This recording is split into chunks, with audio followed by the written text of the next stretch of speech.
These are fighters from ISIS showing off a Russian-made warplane captured on the battlefields of Syria.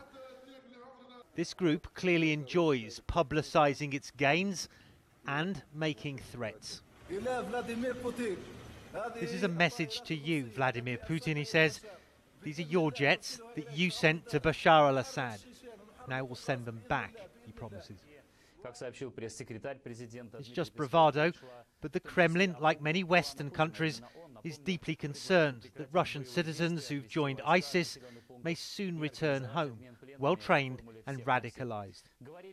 Concerned enough for the Russian Foreign Ministry to grant us access to what it calls its Department of New Challenges and Threats, led by this man.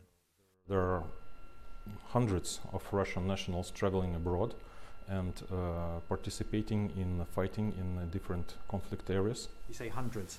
How many? Can you be more specific? Well, I can refer to the number that was provided by the head of the Federal Security Service, Mr. Bortnikov, and he mentioned some 800 Russian nationals fighting in Iraq for ISIS.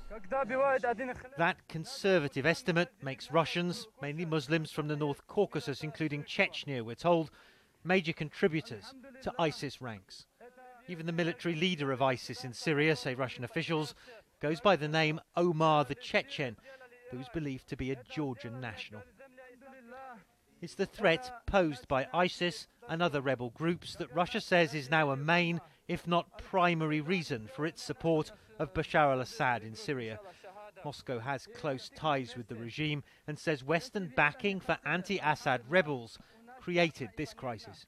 Some of our partners tend to differentiate the terrorists as bad and not so bad, and perhaps not so bad are those who contribute to toppling, to destabilizing political regimes that are not allied to Washington, for example.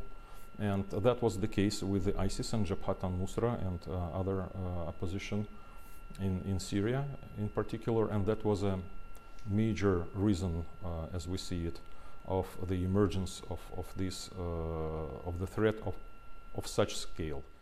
In the face of the threat, Russia says it will cooperate with international efforts to fight ISIS, but rules out supporting airstrikes in Syria without approval from its ally in Damascus. What should be a common battle with the Islamic State may once again divide Russia and the West. Matthew Chance, CNN Moscow.